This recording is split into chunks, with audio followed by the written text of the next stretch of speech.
Secret recipe MDH का जीरा SIP जल जीरा मसाला। सिप सिप जीरा सिप MDH का जल्दी और जीरा सिप MDH का जल्दी और जीरा सिप।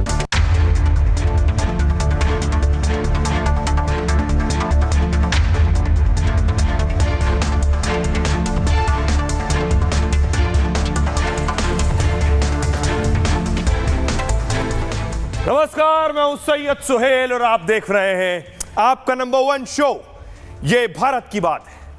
उम्मीद करते हैं आप सभी पूरी तरह से फिट होंगे और बहुत बहुत सेहतमंद होंगे। आइए आपको बताते हैं आज आपके लिए। और आइए शुरुआत करने जा रहा हूं आज की पहली बड़ी खबर के साथ। पूरा देश पिछले 15-16 दिन से सिर्फ एक बात पूछ रहा था कि आखिर पहलगाम हमले का बदला कब लिया जाएगा, कब होगा और हो गया। ऑपरेशन सिंदूर पूरी इनसाइड स्टोरी आपको बताऊंगा, क्योंकि जिस वक्त यह अटैक हुआ या तो आप सो रहे थे या उसके बाद ऑफिस में थे, बाहर थे। एक एक अपडेट, एक एक इनसाइड स्टोरी, एक एक फ्रेम से ये 3 आतंकी जिनके चेहरे आप देख रहे हैं, हाफिज सईद, सलाउद्दीन और मसूद अजहर, इन तीनों के ठिकाने तबाह हो गए। इनमें से कितने जिंदा हैं ये भी कोई नहीं जानता, लेकिन ऑपरेशन कैसा हुआ ये देखिए। ये भारत के रफाल रात के अंधेरे में उड़ान भरा है। रात के अंधेरे में एक के बाद एक रफाल ने टेक ऑफ किया। पहले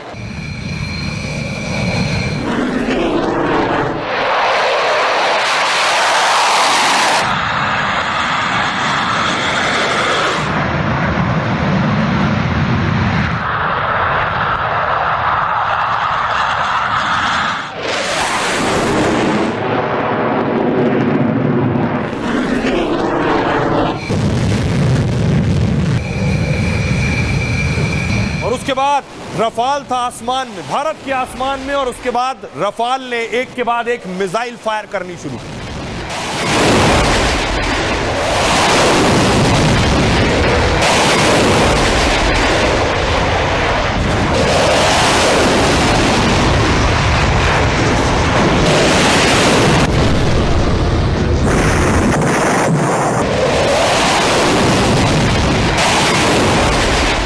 कुछ इस तरह रफाल ने मिसाइल फायर की और उसके बाद पाकिस्तान में आतिशबाजी शुरू हो गई। पाकिस्तान में एक के बाद एक आतंकियों के ठिकाने पर मिसाइल आकर गिरी। उसके बाद की तस्वीरें देखिए। अल्लाह अकबर।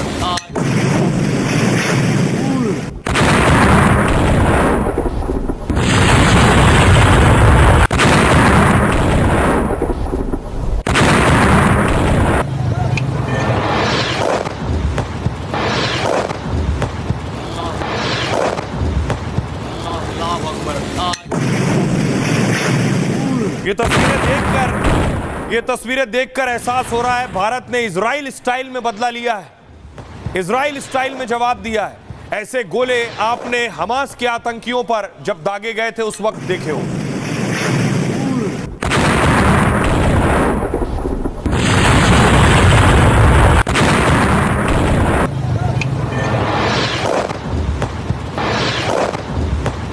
और इसके बाद अगली तस्वीर देखिए। एम्बुलेंस की लाइन लग गई, क्योंकि एक के बाद एक 24 हमले हुए थे, 24 रॉकेट दागे गए। पाकिस्तान में चारों तरफ एम्बुलेंस की आवाज और एम्बुलेंस के सायरन गूंज रहा था।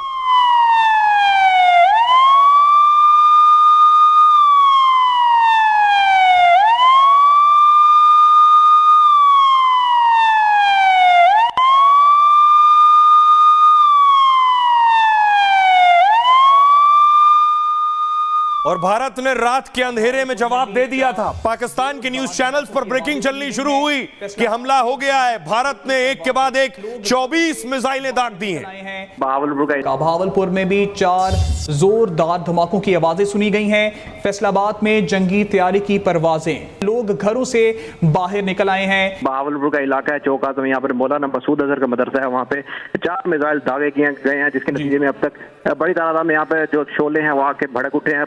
पुलिस रेस्क्यू की गाड़ियां, पूरा इलाका यहाँ पर सारा रेड दिखाई दे रहा है, आसमान रेड दिखाई दे रहा है। भारत ने पाकिस्तान पर 3 जगहों पर मिसाइल दागे हैं। मुजफ्फराबाद के नवाही इलाकों में भी धमाके की आवाजें सुनी गई हैं। धमाकों के बाद मुजफ्फराबाद में पावर ब्लैकआउट कर दिया गया है। भावलपुर में भी तो पाकिस्तान में धमाके हो रहे थे और भारत में भी धमाके हो रहे थे, लेकिन ये वाले भारत में जश्न मनना शुरू हो गया, आतिशबाजी हो रही थी, लोग पटाखे फोड़ रहे थे कि ले लिया बदला।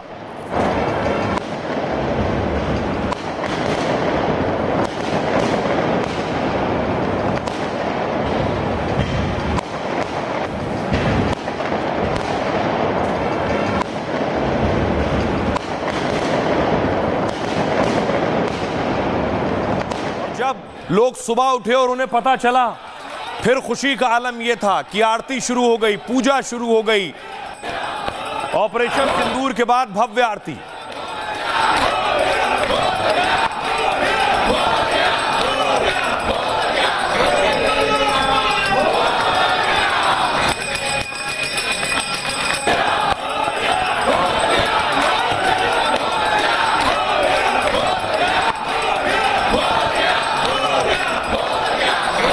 और लोगों के हाथों में प्रधानमंत्री नरेंद्र मोदी की तस्वीर थी। देखिए, दिन में फिर लोगों ने दिवाली मनानी शुरू की। जैसे जैसे लोगों को पता चला, लोग खुशी का इजहार करने लगे।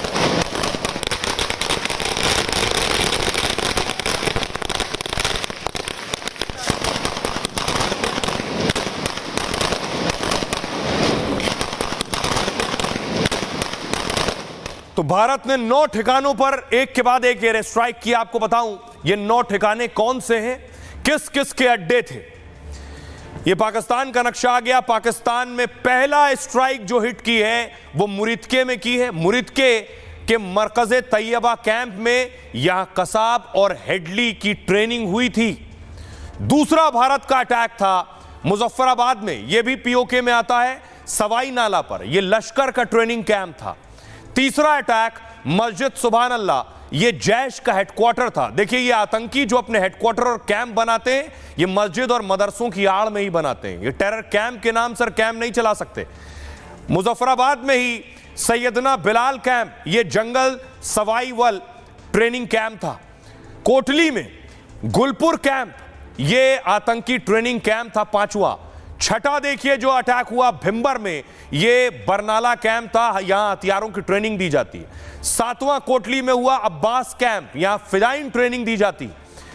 जो 8वां अटैक हुआ वो सियालकोट में हुआ, सर्जल कैंप, यह भी आतंकी ट्रेनिंग कैंप था। और 9वां जो अटैक हुआ ये महमूना जोया कैंप, सियालकोट में पठानकोट हमले की प्लानिंग यहां हुई थी।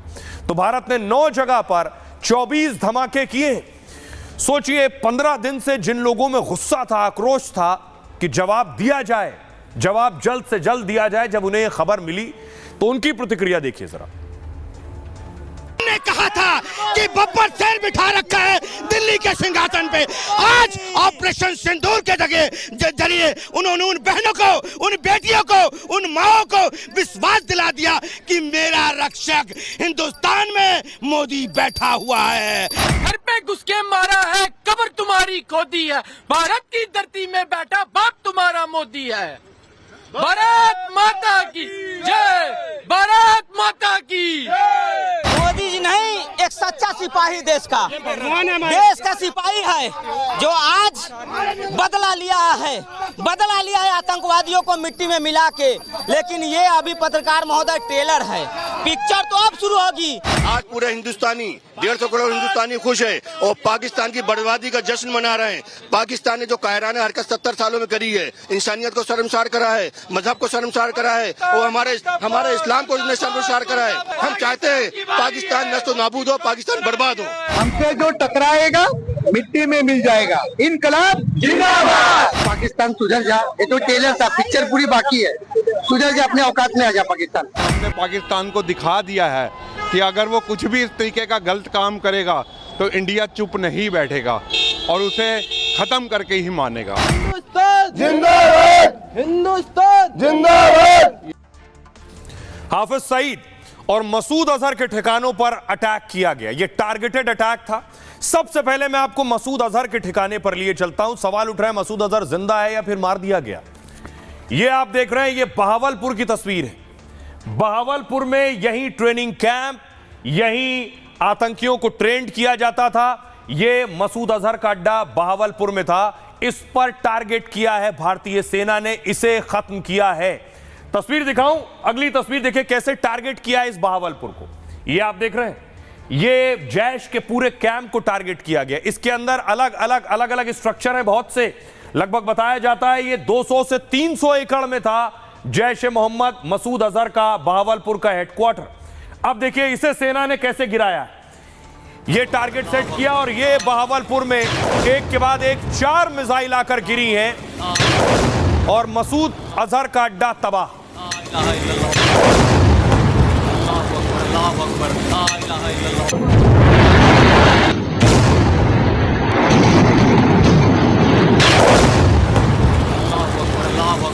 अब जरा देखिए तबाही के बाद की तस्वीर दिखा रहा हूं। मसूद अजहर का यही वो कैंप था बहावलपुर में जिस पर सेना ने मिसाइल फायर की और अंदर की हालत देखिए, परखच्चे उड़ गए, छतों में छेद हो गए,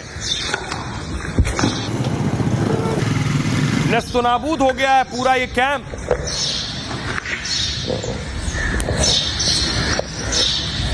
दो तस्वीरें मैं आपको दिखाता हूं, कैंप पहले कैसा दिखता था, ये पहले की तस्वीर है, और उसके बाद मिसाइल दागे जाने के बाद देखिए उजड़ गया है, खत्म और तबाह हो गया है। दोनों तस्वीरों से, पहले और बाद की तस्वीरों से आपको अंदाजा होगा यहां क्या होता था, कैसे ट्रेनिंग दी जाती थी, कैसे लोगों को गुमराह किया जाता था, माइंड वॉश, ब्रेन वॉश किया जाता था, आतंक की ट्रेनिंग दी जाती थी और उसके बाद भारत के खिलाफ हथियार उठाकर या कभी पाकिस्तान के अंदर ही बम बांधकर फट जाने की ट्रेनिंग। ये तस्वीर आप देख रहे हैं। दूसरी तस्वीर देखिए, आपको अंदाजा होगा कि मसूद अजहर को कैसा जवाब दिया है भारत ने। लेकिन सिर्फ इतना ही नहीं है, यहां हमला होने के बाद जनाजे उठने शुरू हुए, ताबूतों के ढेर लगे, पाकिस्तानी सेना अपने कंधों पर उठाए हुए ताबूत।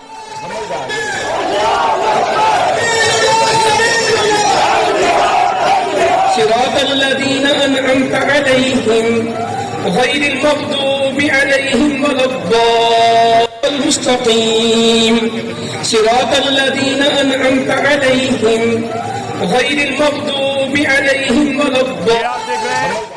जो मारे गए हैं उनके लिए जनाजे की नमाज हो रही है और दिलचस्प ये पाकिस्तानी सेना खुद ताबूत उठा रही है। अब सवाल ये है कि क्या मसूद अजहर जिंदा है या ये भी मार दिया गया? इसका परिवार पूरा खत्म हो गया इस हमले में। मसूद अजहर का हुआ क्या? भारत ने आतंकी मसूद अजहर के ठिकानों पर हमला किया। बहावलपुर में सुभान अल्लाह मस्जिद परिसर में 4 मिसाइलें दागी गई। जैश ए मोहम्मद का हेडक्वार्टर है यहां। भारत के हमले में पूरी इमारत तबाह हो गई। तस्वीर मैंने आपको दिखाई। मसूद अजहर के परिवार समेत 14 लोग मार दिए गए। मसूद अजहर की बड़ी बहन, उसका पति, मसूद का भतीजा, उसकी पत्नी, एक भतीजी की मौत हो गई। हमले में मसूद अजहर के 4 करीबी आतंकी भी मारे गए। सवाल है, क्या हमले में मसूद अजहर भी मार दिया गया है? क्या हमले के वक्त मसूद अजहर उस हेडक्वार्टर में मौजूद था? मसूद के परिवार के 10 करीबी लोग मारे गए। ऐसे में मसूद अजहर के मारे जाने की भी आशंका है। हमले के बाद से मसूद अजहर कहीं दिखाई नहीं पड़ा है। आतंकियों के जनाजे में भी मसूद अजहर नहीं पहुंचा है।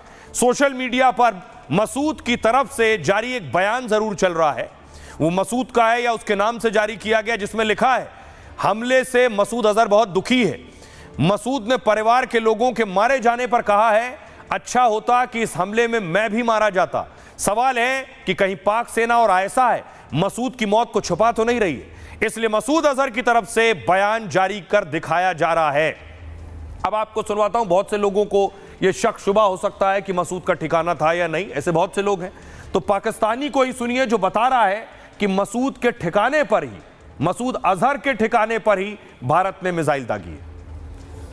अभी मेरे बहावलपुर सिटी के अंदर मौलाना मसूद अजहर साहब के जो है मदरसा है उसके ऊपर 4 मिसाइल दागे गए हैं। 4 मिसाइलों के साथ हमला किया गया है मौलाना मसूद अजहर साहब के मदरसे के ऊपर। हम अपनी अफवाज पाकिस्तान के साथ खड़े हैं, लेकिन मेरा सवाल है कि हमारी एजेंसीज कहाँ सोई हुई थी, हमारी अफवाज पाकिस्तान कहाँ सोई हुई थी जब ये हमला हुआ? मुजफ्फराबाद की भी खबर आ रही है कि मुजफ्फराबाद वाली साइड पर भी ये अटैक हुआ है, लेकिन सबसे पहले मेरे बहावलपुर सिटी के अंदर अटैक हुआ है ब्लास्टिक मिसाइल के साथ। उन्होंने हमला किया है मौलाना मसूद अजहर साहब के मदरसे के ऊपर, 4 मिसाइल मारे गए हैं। तो मसूद अजहर पर सुन लिया पाकिस्तानी का बयान। अब हाफिज सईद कहां है? हाफिज सईद के ठिकाने पर भी हमला हुआ। यह है मुरीदके में हाफिज सईद का अड्डा, लश्कर का अड्डा, जमात उद दावा का अड्डा, उन्हें टारगेट किया गया है। और हाफिज सईद यहां था या नहीं यह जानकारी नहीं है। अगली तस्वीर देखिए कैसे सेना ने टारगेट सेट किया और एक के बाद एक टारगेट हिट किए। पहला टारगेट, दूसरा टारगेट, तीसरा टारगेट, ये हाफिज सईद के ठिकानों पर हिट हुआ है। ये दूसरा टारगेट हिट हुआ है और एक के बाद एक कई टारगेट, लगभग 4 टारगेट हिट किए गए। अगली तस्वीर देखिए हाफिज सईद के अड्डे पर जब धमाका हुआ उसके बाद की तस्वीर है जब रफाल ने मिसाइल दागी है, पूरा ठिकाना तबाह हो गया।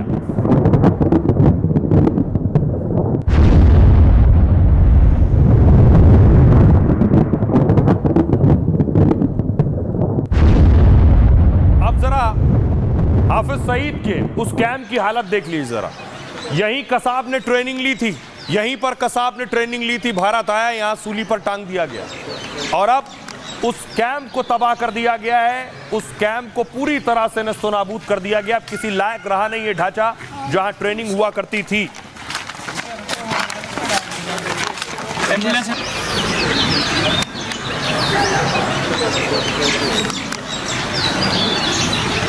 और यहां हमले के बाद देखिए जरा, यहां भी आतंकियों का जनाजा उठने लगा। ताबूत में उनकी बॉडीज जा रही हैं।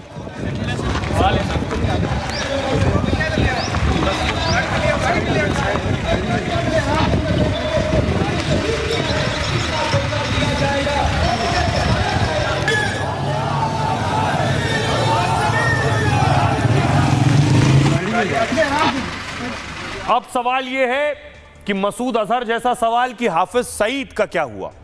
हाफिज सईद जिंदा है या मुर्दा? भारत ने 9 आतंकी ठिकानों पर हमला किया। इसमें आतंकी हाफिज सईद के 3 ठिकाने शामिल हैं। भारतीय सेना ने मुजफ्फराबाद आतंकी कैंप पर एयर स्ट्राइक की। दावा है कि हमले में लश्कर के 5 टॉप कमांडर मारे गए। इसमें पहलगाम हमले का मास्टरमाइंड अब्दुल रहमान भी शामिल था।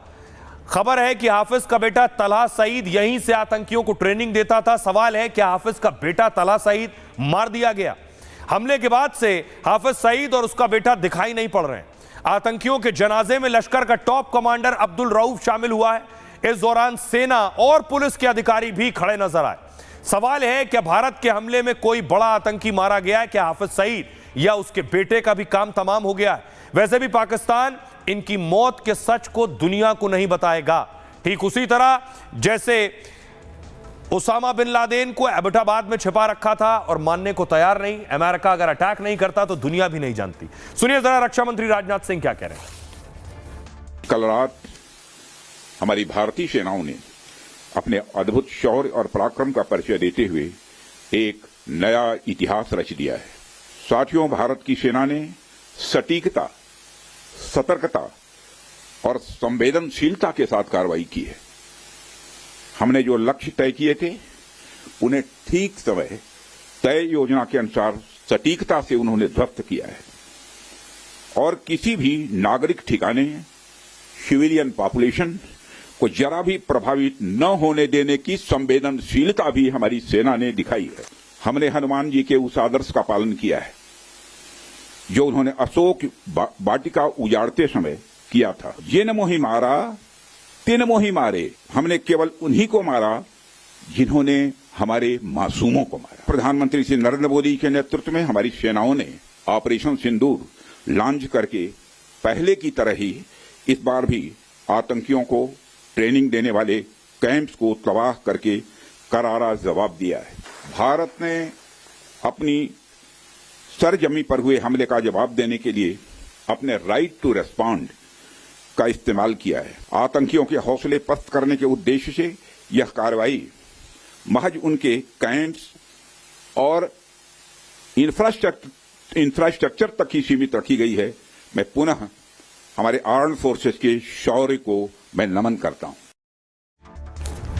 अब सोचिए, प्रधानमंत्री नरेंद्र मोदी खुद इसे देख रहे थे। जैसे ही पीएम मोदी को पता चला, सुबह हुई, उसके बाद देखिए प्रधानमंत्री की पहली तस्वीर सामने आई। प्रधानमंत्री का काफिला सीधे पहुंचा राष्ट्रपति भवन।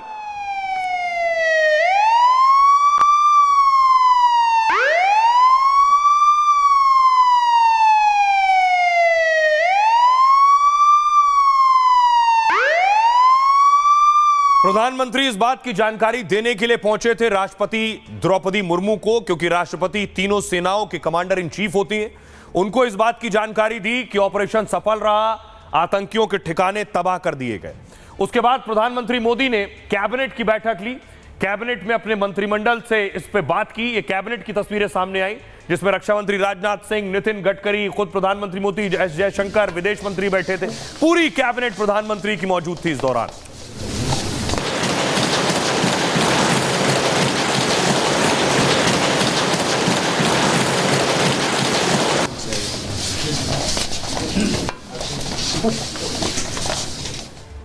लेकिन बड़ी दिलचस्प बात यह, और बहुत कम लोग जानते हैं, कि जिस वक्त एक के बाद एक 9 ठिकानों पर अटैक हो रहा था, प्रधानमंत्री नरेंद्र मोदी लाइव ये सब कुछ देख रहे थे।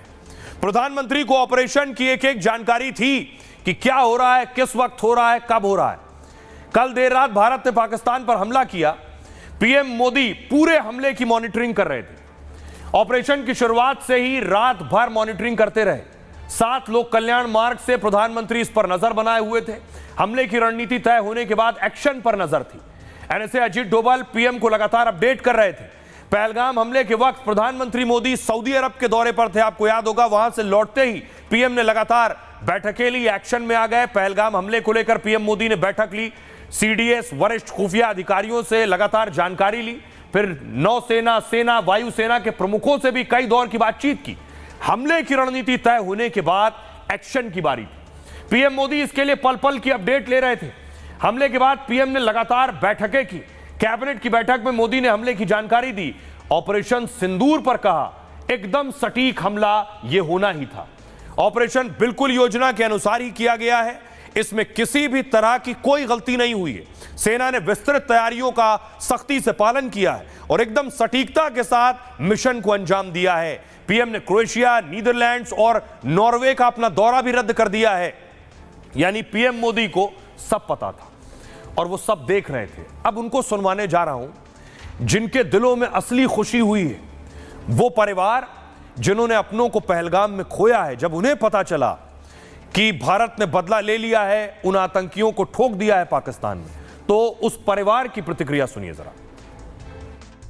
मिशन का नाम सुन के हम लोगों को बहुत, मतलब मैं तो बहुत रो रही थी सुन के, क्योंकि मुझे याद है जिस दिन अमित शाह जी आए थे श्रीनगर, उस दिन सब बहनें उनको बोल रही थी कि हम भारत की बहनें हैं, हम आपकी बहनें, और हम लोगों से हमारे पतियों को छीन लिया है। तो मुझे लगता है शायद उसी वजह से ये ऑपरेशन का नाम सिंदूर रखा गया होगा। और जितनी भी औरतें थे उनके पतियों का जो मतलब जान ली गई, मुझे लगता है ये उनके लिए आज सच में दी गई एक श्रद्धांजलि है जो भारत एयर स्ट्राइक करके की है। इतना कोइंसिडेंस है, देखिए मंगलवार के दिन ही वो इंसिडेंट हुआ था और ऑपरेशन सिंदूर जो है वो मंगलवार को ही शुरू हुआ है। जो स्टेप लिए हैं वो बहुत अच्छा स्टेप लिए हैं और सरकार को यही गुजारिश करूंगी कि जो शुरू किए हैं वो पूरा ख़त्म करें। आतंकराज पूरा ख़त्म करना चाहिए। जिस तरीके से हमारे पूरे परिवार को उन पे विश्वास था, उन्होंने उसी तरीके से जवाब देके हमारे विश्वास को कायम रखा है। And I am really thankful. 26 लोगों की मेरे बेटे के साथ वहाँ पे जाने चली गई, तो आज जो उन 26 लोगों का बदला वहाँ पे लिया गया, तो हम तो खुश हैं। हम इस गवर्नमेंट का शुक्रिया अदा करते हैं, फौज ने और गवर्नमेंट ने इसका बदला लिया। अब आपको बताने जा रहा हूं, परिवारों को आपने सुन लिया, उनको तसल्ली और राहत है कि उन्हें इंसाफ मिला है। लेकिन भारतीय सेना ने सिर्फ, शुरू में मैंने आपको हाफिज सईद और मसूद अजहर दिखाया, सैयद सलाउद्दीन के ठिकाने पर भी अटैक किया है। ये वो सारे ठिकाने आप देख रहे हैं, भीमबेर, और अगला ठिकाना आप देख रहे हैं कोटली, जहां अटैक हुआ है। ऑपरेशन सिंदूर के नाम से अटैक हुआ। 5 नीचे और ऊपर 4 आपको नजर आ रहे हैं। पहला अटैक देखिए, जाकर मिसाइल नीचे गिरी और धमाका हुआ है। दूसरा आपको नजर आ रहा है अटैक। तीसरा आपको नजर आ रहा है मिसाइल गिर रही है भीमबेर में। और सवाई नल्ला, सरजाल, महमूना जोया, टेरर कैंप, मरकज तैयबा, ये सारे अटैक, 9 अटैक जो मैं आपको दिखा रहा हूं, इन अलग अलग जगहों पर ये 9 अटैक हुए हैं। अब आपको बताऊं इस पूरे ऑपरेशन को अंजाम कैसे दिया गया, क्या हुआ, किस वक्त ऑपरेशन शुरू हुआ, कैसे मिसाइल दागी गई, क्या भारत का जो रफाल था वो सीमा पार करके गया? देखिए, सबसे पहले रफाल आ रहा है आपको बताने के लिए खुद कि आखिर हुआ कैसे। रफाल फाइटर के जरिए एक के बाद एक अटैक हुए। अब अटैक कब शुरू हुआ? आधी रात, वक्त था रात के 1:05 पाकिस्तान और पीओके में एयर स्ट्राइक हुई। हमले के लिए 9 आतंकी ठिकानों को चुना गया था, 9 टारगेट्स। आतंकियों के लॉन्च पैड, ट्रेनिंग सेंटर्स को निशाना बनाया गया। एयरफोर्स ने पाकिस्तान में 100 किलोमीटर तक घुसकर हमला किया है, यानी फाइटर अंदर नहीं गया, लेकिन 100 किलोमीटर अंदर तक हमला हुआ है अपनी सीमा में रहकर। हमले में आर्मी और नेवी का भी सपोर्ट लिया गया। ऑपरेशन में मिसाइल और ड्रोन का इस्तेमाल किया गया। एनएसए अजीत डोभाल ने तीनों सेनाओं के बीच कोऑर्डिनेशन बनाया, एक समन्वय, और भारतीय वायुसेना ने हमले के लिए शक्तिशाली रफाल को चुना। भारतीय सेना ने रफाल से स्कैल्प मिसाइल दागी। आतंकी ठिकाने तबाह करने के लिए हैमर बम का भी इस्तेमाल किया गया। रात 1:05 पर भारतीय सेना ने हमला किया पहला। पाकिस्तान ने भारत की तरफ से 24 मिसाइल हमले की बात खुद कबूली है।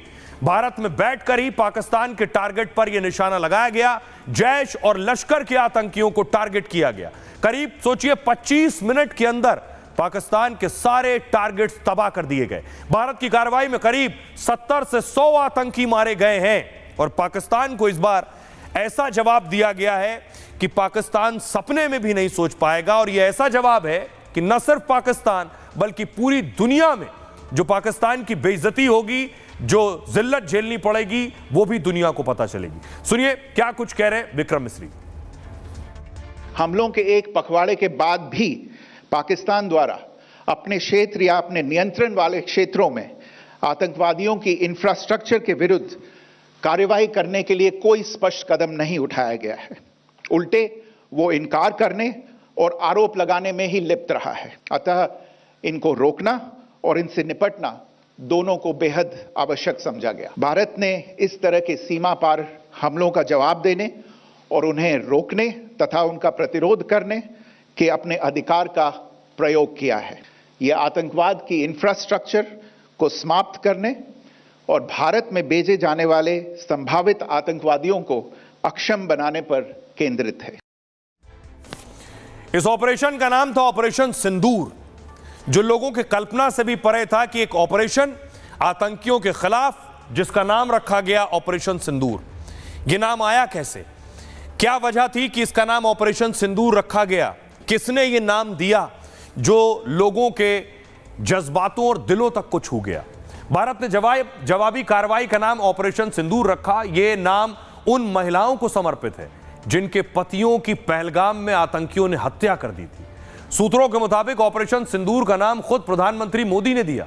पीएम मोदी ने सेना को ऑपरेशन के लिए यह नाम सुझाया। पीएम ने ऑपरेशन सिंदूर पर कहा, यह नया भारत है, पूरा देश हमारी ओर देख रहा था। यह तो होना ही था। दरअसल सिंदूर एक महिला के लिए बहुत मायने रखता है। यह उसके सुहाग की निशानी होती है। आतंकियों ने जिस तरह से महिलाओं के सिंदूर उजाड़े, ऑपरेशन सिंदूर से सेना ने उसका करारा जवाब दिया। यह भारत की नारी शक्ति के सम्मान और सुरक्षा का भी प्रतीक है। सुनिए जरा सियासतदान क्या कह रहे हैं जब उन्हें पता चला सुबह कि ऑपरेशन सिंदूर आतंकियों के खिलाफ ऑपरेशन ऑल आउट बना है। क्या कह रहे हैं? पूरे देश की जो भावना है वो विजय की भावना है। बहुप्रतीक्षित था, सबको पता था मोदी जी हैं, छोड़ने वाले नहीं हैं। एक सिंदूर की कीमत, एक चुटकी सिंदूर की कीमत आज आतंकवादियों को और उनके आकाओं को अच्छे से समझ में आ गई होगी। उन्होंने नाम पूछ पूछ के मासूमों को मारा था। आज उनका नाम लेने वाला भी कोई बचा नहीं है। और उन्होंने कहा था कि जाके मोदी को बता देना। आज मोदी ने बता दिया। पाकिस्तान के 9 ठिकानों पर, आतंकवादी स्थानों पर जो भारतीय सेना ने मुंह तोड़ जवाब दिया है, वो पूरा देश गौरवान्वित है, पूरा देश आनंद में है। और ऑपरेशन सिंदूर जिस नाम से ही स्पष्ट है, सिंदूर पे हाथ लगाने वाले, गलत निगाह दौड़ाने वाले ऐसे लोगों को जिस ढंग से भारतीय सेना ने अपने इस ऑपरेशन का जवाब दिया, दृश्य हमको अपने सामने टीवी पे दिखाई दे रहा है। जैसा कि ऑपरेशन सिंदूर, हमारे यशस्वी प्रधानमंत्री जी ने ये नाम इस ऑपरेशन को दिया, जो हमारी बेटियां हैं, हमारी माताओं के सामने बहुत क्लोज प्रॉक्सिमिटी में, जैसा आपने सुना कि हेड शूट करके जो है उनके सुहागों को छीना गया, तो उसमें कई खून से जो है इसका बदला लिया जा रहा है। और आइए अब आपको बताऊं, भारत ने जो बदला लिया है ये किसी एक आतंकी हमले का बदला नहीं है, ये देश में अब तक हुए कई बड़े आतंकी हमलों का बदला एक साथ पीएम मोदी ने लिया है। ये तस्वीर पार्लियामेंट अटैक किया मैं आपको दिखा रहा हूं, 2001 में जब पार्लियामेंट अटैक हुआ उस वक्त की तस्वीर है। ये सेना ने वीडियो जारी किया है, आर्मी ने वीडियो जारी किया है।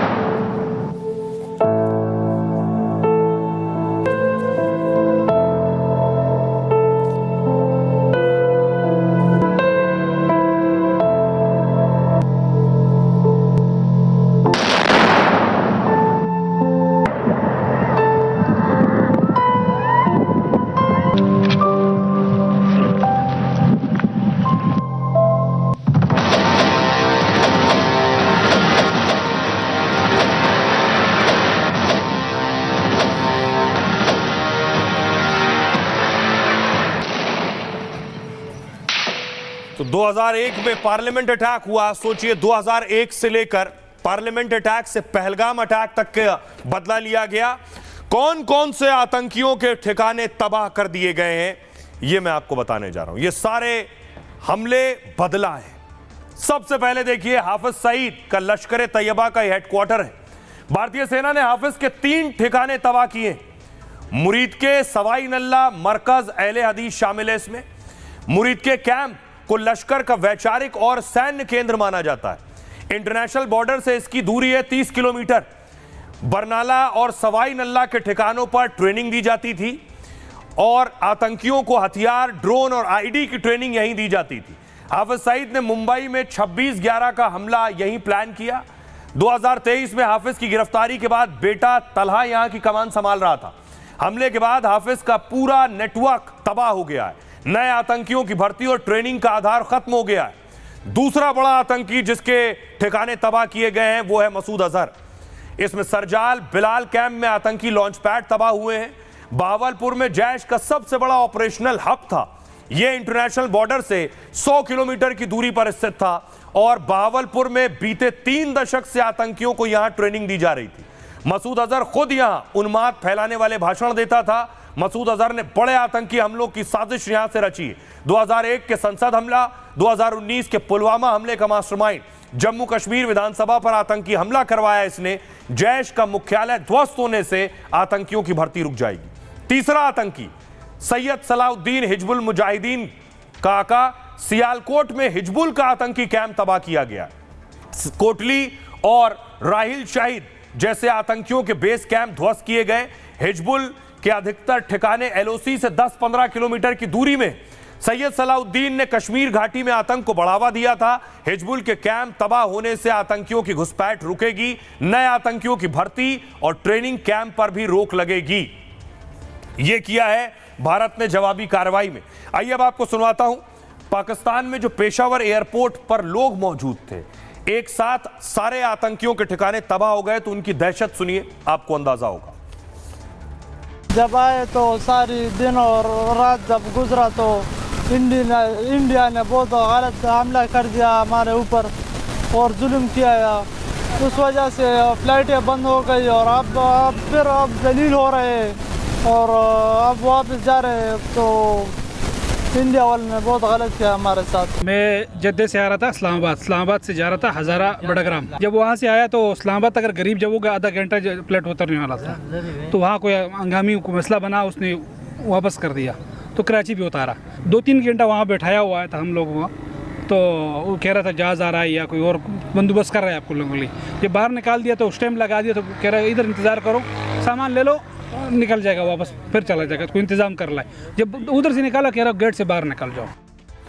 अब आपको बताऊं, पाकिस्तान में तो दहशत थी, लेकिन सोचिए पूरी दुनिया क्या सोच रही थी।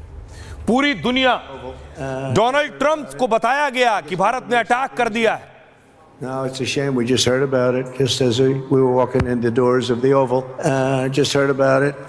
I guess people knew something was going to happen based on a little bit of the past. They've been fighting for a long time, you know. Donald Trump कह रहे हैं उन्हें पता था कि कुछ ऐसा होने जा रहा है, लेकिन साथ ही साथ वो शांति की बात भी कर रहे हैं। अब देखिए, दुनिया को पता चला कि भारत ने बदला ले लिया है, भारत ने करारा जवाब दे दिया है। अब भारत पुराना वाला भारत नहीं, जरा सा भारत को सुई चुभोगे तो इस तरह से मिसाइल गिरेंगी। अमेरिका को पता चला तो ट्रंप ने कहा भारत और पाकिस्तान के बीच तनाव जो बढ़ा है ये शर्मनाक है। लोगों को पता था कि कुछ बड़ा होने वाला है। मुझे उम्मीद है कि ये जल्दी खत्म हो जाएगा। हम इस तनाव का शांतिपूर्ण समाधान चाहते हैं। इजराइल ने कहा भारत के आत्मरक्षा के अधिकार का हक का हम समर्थन करते हैं।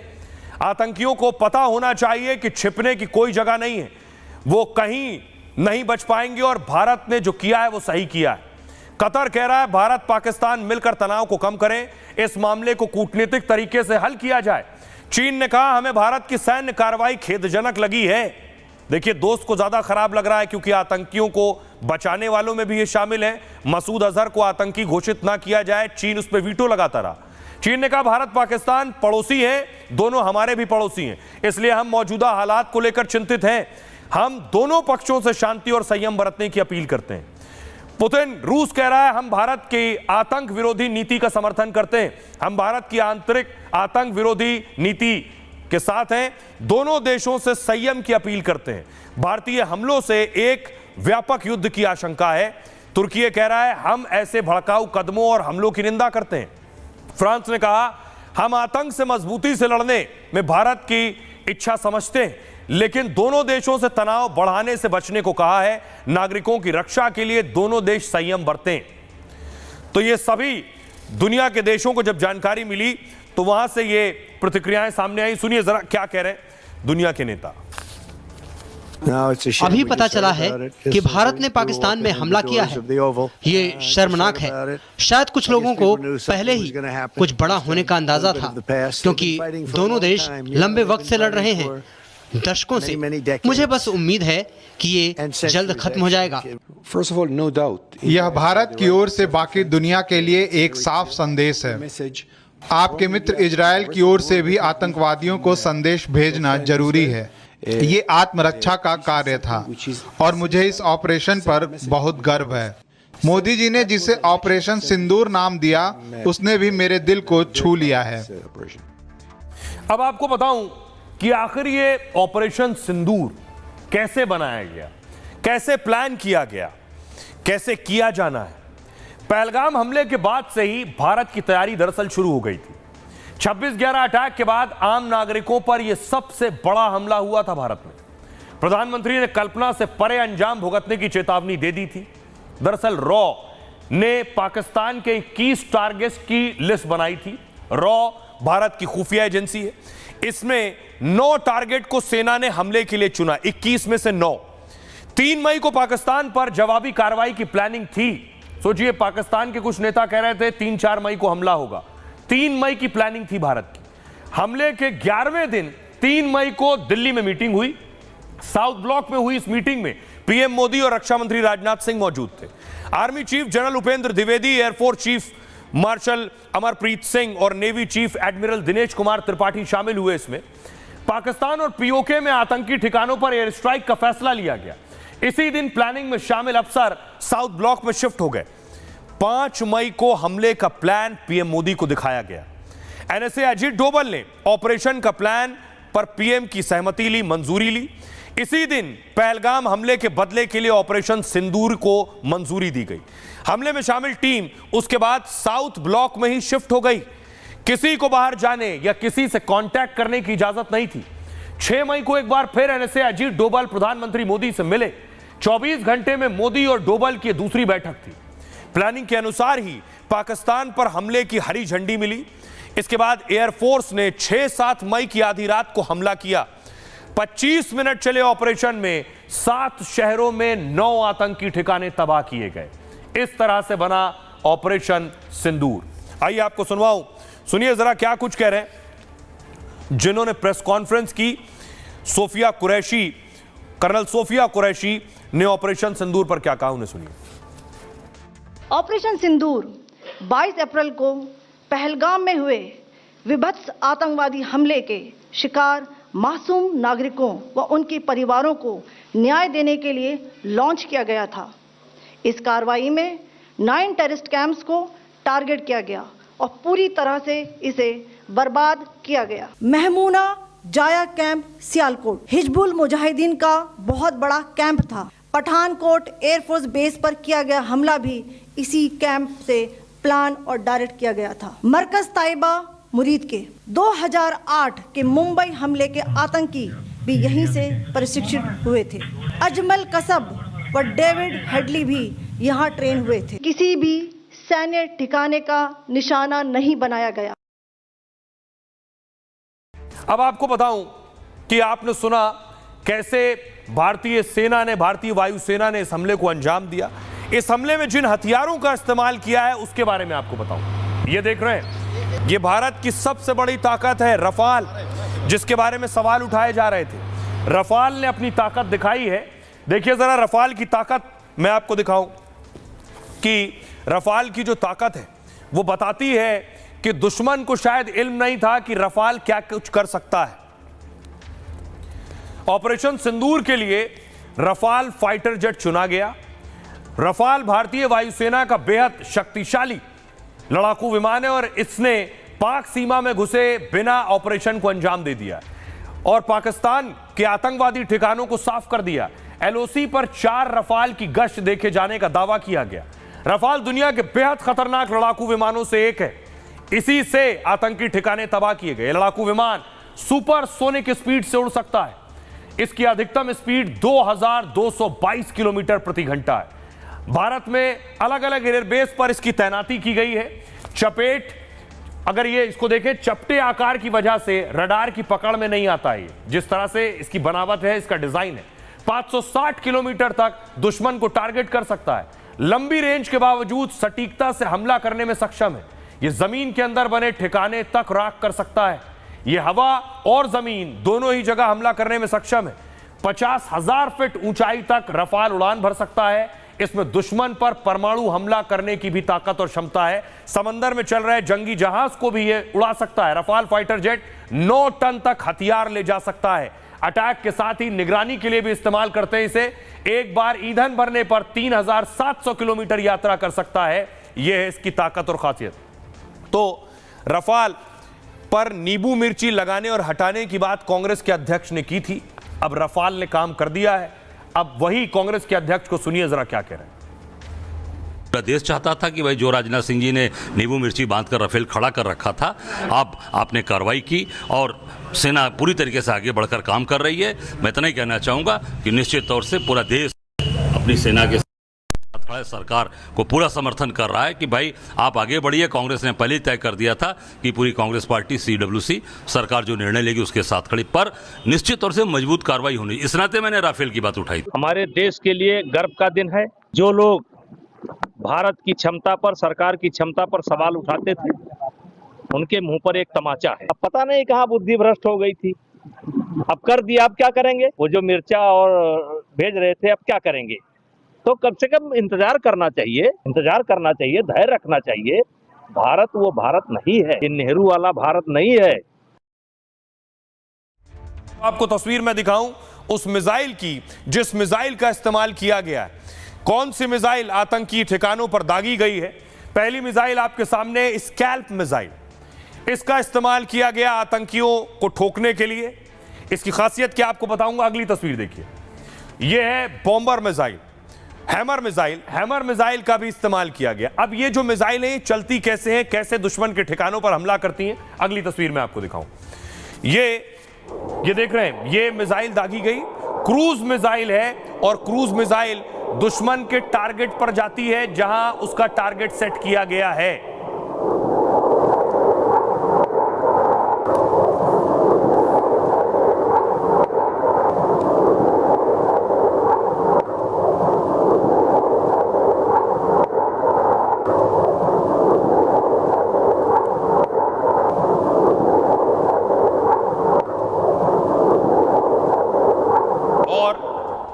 मिसाइल के बारे में मैं आपको बताऊं, जिन हथियारों का इस्तेमाल किया गया है इनकी खासियत क्या है। कौन से हथियार, कौन सी मिसाइल इस्तेमाल की गई है। यह है स्कैल्प और यह है हैमर। स्कैल्प मिसाइल, भारतीय सेना ने रफाल से इस मिसाइल को दागा। हवा से सतह पर मार करने वाली लंबी दूरी की मिसाइल है ये। स्कैल्प मिसाइल 600 किलोमीटर तक मार कर सकती है, मतलब दुश्मन की सीमा में घुसे बिना इसने तबाही मचाई है। यानी अपनी सीमा में रहकर भी ये 600 किलोमीटर अंदर पाकिस्तान में घुस सकती है। ऐसे डिजाइन की गई कि रडार की पकड़ में नहीं आती है। दुश्मन को तब पता चलता है जब टारगेट के पास पहुंच जाती है। 8 करोड़ रुपए की यह मिसाइल है, 1000 किलोमीटर प्रति घंटे की रफ्तार से चलती है। पाकिस्तान का कोई एयर डिफेंस सिस्टम इसे रोक नहीं पाया। यह चलती गाड़ियों, बंकर और छोटे ठिकाने टारगेट कर सकती है। इसका जो वॉर हेड 2 चरणों में टारगेट को नष्ट करता है। आप देखिए आगे का हिस्सा, वॉरहेड का जो पहला हिस्सा है ये बाहरी ढांचे पर हमला करता है। इसे कंक्रीट या स्टील की दीवार भी फाड़ देता है। पाकिस्तान और पीओके में आतंकी अड्डों पर इसने कहर ढाया है। और दूसरा हिस्सा जो इसका है ये अंदर के उपकरणों या सिस्टम को तबाह करता है। यानी जमीन के अंदर जो बंकर भी बने होते हैं ये उन्हें भी ध्वस्त कर देता है। इस क्रूज मिसाइल को फ्रांस, ब्रिटेन ने मिलकर बनाया है। इसे भारत ने रफाल लड़ाकू विमानों के साथ खरीदा था। स्कैल्प मिसाइल ने अब अपनी अचूक ताकत दिखा दी है। अगला है हैमर बम। आतंकी ठिकाने तबाह करने में हैमर बम का भी इस्तेमाल हुआ है। हैमर किट सिस्टम किसी भी लड़ाकू विमान में फिट हो जाती है और यह किसी भी बम को स्मार्ट बम में बदल देती है। इसकी मारक क्षमता 50 से 70 किलोमीटर है।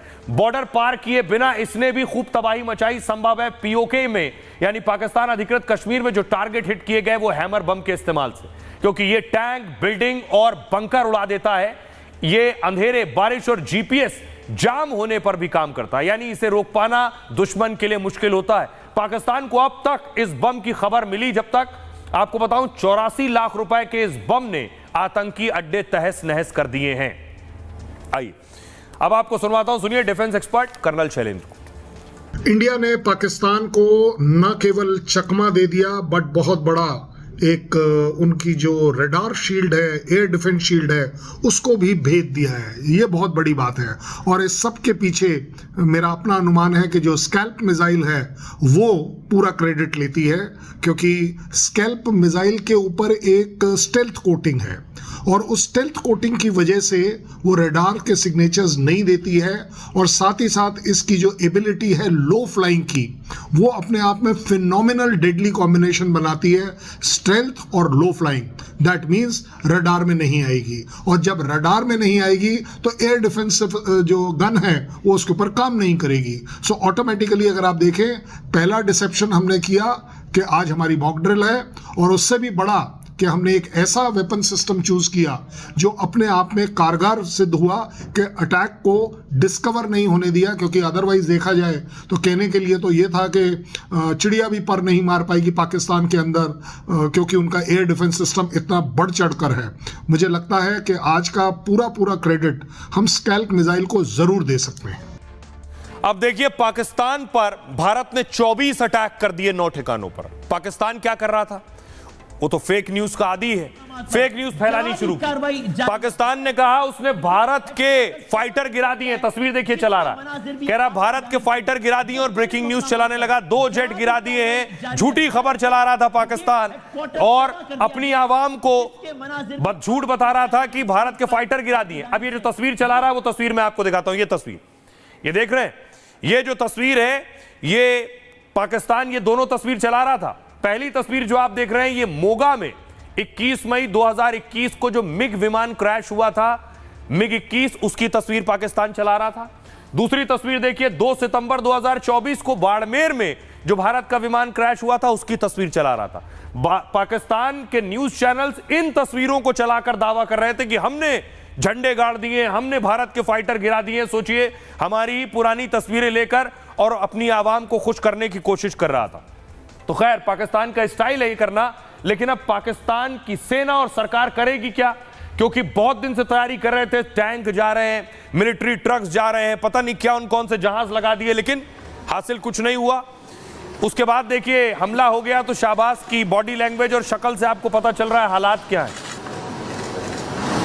अब पाकिस्तान, सवाल यह है कि क्या कर सकता है। पाकिस्तान के बस में है कुछ करना, क्योंकि उनको अपनी आवाम को संतुष्ट करना है। वहां जो आक्रोश होगा उसे कैसे संतुष्ट करे, तो क्या कर सकता है? दरअसल भारत के ऑपरेशन सिंदूर से पाकिस्तान बौखलाया है और पूरा मुल्क सेना और सरकार पर अब सवाल खड़े कर रहा है। उस पर भारत की कार्रवाई का जवाब देने का दबाव है, इसलिए पाकिस्तान भारत पर हमले की कोशिश कर सकता है। पाक पीएम शाहबाज कह रहे हैं हमें कार्रवाई का पूरा हक है, मतलब हवाई हमला कर सकते हैं, मिसाइल दाग सकते हैं। हालांकि भारत के पास अब काफी मजबूत एयर डिफेंस सिस्टम है, यानी भारत पाकिस्तान का हर हमला नाकाम कर सकता है। भारत पर मिसाइल या हवाई हमले का मतलब है जंग छेड़ना, लेकिन सैन्य क्षमता के मामले में वो भारत से कहीं पीछे है। सीधे जंग हुई तो पाकिस्तान 7 दिन से ज्यादा नहीं टिक पाएगा। पाकिस्तान की आर्थिक हालत बहुत खराब है, इसे वर्ल्ड बैंक और IMF से $1 अरब की मदद मिलने वाली है। अगर पाक जंग में उतरा तो यह मदद रुक जाएगी, इसलिए हमला करने से पहले वो 100 बार सोचेगा। परमाणु प्रहार, पाकिस्तान ने पहले भी परमाणु हमले की धमकी दी है। क्या भारत के एक्शन के जवाब में वो परमाणु बम दागेगा? पाकिस्तान के रक्षा मंत्री और विदेश मंत्री कह रहे थे उन पर जंग थोपी गई। अब हम अपने तरीके से भारत को इसका जवाब देंगे। क्या पाकिस्तान के बयान का मतलब परमाणु हमला है? वैसे भारत ने ऑपरेशन सिंदूर में सिर्फ और सिर्फ आतंकियों के ठिकाने टारगेट किए। भारत ने पाक के नागरिक या सैन्य अड्डों को निशाना नहीं बनाया, इसलिए पाकिस्तान का सीधे परमाणु हमला करना बहुत मुश्किल है। आतंक के खिलाफ लड़ाई में दुनिया के बड़े देश भारत के साथ हैं, इसलिए अमेरिका जैसे देश पाक के परमाणु बम को ब्लॉक कर सकते हैं। पाकिस्तान क्या कर रहेगा?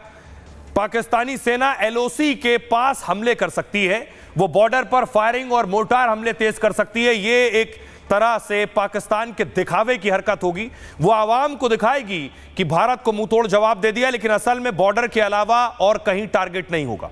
पाक के इस तरह के एक्शन की ज्यादा संभावना है और उसने ऐसा करना शुरू भी कर दिया है। एक और बात जो पाकिस्तान कर सकता है, संयुक्त राष्ट्र सुरक्षा परिषद भी जा सकता है। सुरक्षा परिषद में उसे चीन का भी साथ मिल सकता है। वो भारत पर हम पहले हमले का आरोप लगाएगा और UN में भारत विरोधी प्रस्ताव की गुहार लगाएगा। हालांकि UN में पाक के ज्यादातर हथकंडे नाकाम हुए हैं, ऐसे में लगता नहीं है कि UN में उसकी दाल गलने वाली है। सुनिए जरा क्या कुछ कह रहे हैं शहबाज शरीफ इस हमले के बाद और ख्वाजा आसिफ, जो बड़ी बड़ी धमकियां दे रहे थे और बड़ी बड़ी बातें कर रहे थे। कल रात को जनाब स्पीकर, हिंदुस्तान ने पूरी तैयारी के साथ और कोई उनके ऑल टोल्ड 80 जहाज इस हमले में शरीक थे और उन्होंने पाकिस्तान में 6 जगहों पर 6 शहरों पर हमला किया और पाकिस्तान के उकाब मुकम्मल तौर पर तैयारी में थे। जो ही हिंदुस्तान के जहाज़ों ने पेलोड उन्होंने रिलीज किया, हमारे उकाब झपटे और आनन फानन 5 जहाज जिनमें 3 राफेल हैं उनको मार गिराया। अफवाज को जो है इख्तियार दिया गया है कि वो जो भी अगर कोई हरकत होती है और जो रात को जो कुछ हुआ है उसका जो रिस्पॉन्स जो है वो तरतीब जो है वो पाकिस्तान की अफवाज करेंगे, करेंगे। इंशाल्लाह कोई ऐसी बात नहीं है। रात को भी हमने उनको मुंह तोड़ जवाब दिया है। हो सकता है वो फिर कोई ऐसी बात करे जो रात को जो सब कुछ गवा बैठा है उसको रिकवर करने के लिए वो कोई फिर कोई ऐसी हरकत करे। हमने तो उनके मिलिट्री टारगेट्स को जो है टारगेट किया, उनके जहाजों को टारगेट किया। और सोचिए, भारत ने छिपाया नहीं कि हमने हमला किया है या नहीं किया है। भारत ने दुनिया के देशों को फोन लगाकर बताया कि हमला हम ही ने किया है। देखिए जरा, दुनिया के देशों को भारत ने बताकर यह जताया भी कि आतंक के खिलाफ भारत का 0 टॉलरेंस। पहलगाम में आतंकियों ने निहत्थे लोगों को निशाना बनाया। यह हमला पाक ISI के शय पर छिपकर अंजाम दिया गया, लेकिन भारत ने इसी हमले का बदला पाक में घुसकर लिया है और अब भारत दुनिया को हमले की जानकारी दे रहा है। NSA अजीत डोभाल ने कई देशों को NSA और विदेश मंत्री से बात की। उन्होंने अमेरिका, ब्रिटेन, सऊदी, UAE को फोन लगाया। इसके अलावा रूस, चीन, फ्रांस, जापान से संपर्क किया। सभी देशों को NSA ने भारतीय हमले के बारे में बताया। दुनिया को अटैक की जानकारी देना भारत का खास मकसद है। भारत आतंकवाद के खिलाफ वैश्विक समर्थन जुटाना चाहता है। पहलगाम हमले में साफ तौर पर पाक के शामिल होने के सबूत मिले। इन सबूतों को भारत ने विदेशी राजनयिकों के साथ साझा किया। अब भारत ने पाक में आतंकी ठिकानों पर अटैक की जानकारी दी। इससे साफ होगा कि भारत ने स्ट्राइक आतंकी ठिकानों पर की और वैश्विक समुदाय पाकिस्तान के खिलाफ एकजुट हो सकता है। पाकिस्तान अलग थलग पड़ेगा और उस पर अंतर्राष्ट्रीय दबाव भी बढ़ेगा। सुनिए जरा क्या कुछ कह रहे हैं भारतीय सियासतदान। ऑपरेशन सिंदूर उन बहन और बेटियों के प्रति प्रधानमंत्री मोदी जी और देश की सेना की एक संवेदना है। जिन लोगों ने भारत की बहन और बेटियों के सिंदूर को छीनने का दुस्साहस किया था, कल की स्ट्राइक में उन्हें अपना खानदान खोना पड़ा है। दुश्मन के काराना हरकतों का जवाब ये नया भारत इसी मजबूती के साथ देगा। जिस प्रिसीशन के साथ ये हमले किए गए, टारगेट को सही तरीके से हिट किया गया, कोई भी सिविलियन कैजुअलिटी नहीं है, आतंकवादियों को मारा गया है। करते समय पूरी ग्लोबल कम्युनिटी भारत के साथ खड़ी है। जहां से आतंकवाद शुरू हो रहा है, जहां से आतंकवाद की घटनाएं हो रही हैं, आतंकवाद को जड़ से खत्म करने के लिए जो सरकार फैसला लेना चाहे, सरकार के साथ समाजवादी पार्टी है। जो आतंकवादी ट्रेनिंग के अड्डे हैं उसको तहस नहस करने का काम किया है और आतंकवाद को पूरी तरह से मुंह तोड़ जवाब देने का काम किया और पाकिस्तान को भी मुंह तोड़ जवाब देने का काम किया। पाकिस्तानी आतंकवाद, तो पाकिस्तान को जवाब मिल गया है जिसका शायद उससे अंदाजा नहीं था, और प्रधानमंत्री ने जो बात कही थी ऐसा जवाब दिया जाएगा जो कल्पना से परे हो, और वैसा ही हुआ। बहरहाल, और अब बात आज के सूत्र की। दुष्टों और अपराधियों के साथ सज्जनता की नीति ठीक नहीं है। जिंदगी का ये अहम सूत्र महाभारत में दिया गया। महाभारत में कहा गया, धर्मो रक्षति रक्षता, मतलब जो लोग धर्म, नैतिकता और सत्य का पालन करते हैं, धर्म खुद उनकी रक्षा करता है। यहां धर्म का मतलब मानवता की सेवा, सत्य और समाज का हित है। लेकिन जो अधर्म, पाप या अपराध करते हैं, संसार उसका नाश कर देता है। महाभारत में कौरव और पांडवों का युद्ध इसका सटीक उदाहरण है। कौरवों के पास विशाल सेना थी, उस समय के सारे अस्त्र शस्त्र थे। सैन्य क्षमता के मामले में पांडव कौरवों से कहीं पीछे थे, लेकिन धर्म और सत्य पांडवों के साथ था। इसलिए भगवान कृष्ण भी बिना हथियार के पांडवों के साथ रहे। 18 दिन तक महाभारत का भीषण युद्ध चला, जिसमें दुर्योधन, कर्ण समेत विशाल कौरव सेना मारी गई, जबकि संख्या और शस्त्र बल में कम होते हुए भी पांडव जीत गए। भगवान कृष्ण ने गीता में एक अहम सूत्र दिया, दुष्ट या अपराधी को दंड देने से पाप नहीं लगता है, समाज या देश को नुकसान पहुंचाने वालों का वध भी उचित है। तो जहां से जो अच्छी चीज मिले उसे हासिल करना चाहिए, और ये पाकिस्तान के लिहाज से भी सटीक बैठता है। बहरहाल, अपना और अपनों का बहुत बहुत ख्याल रखिए। रुकना एक छोटे से आधे बाउल दही में 4 चम्मच MDH चटनी पुदीना मसाला डाला, स्टर करो, पुदीना चटनी तैयार। MDH चटनी पुदीना मसाला। आधे बाउल दही में 4 चम्मच MDH चटनी पुदीना मसाला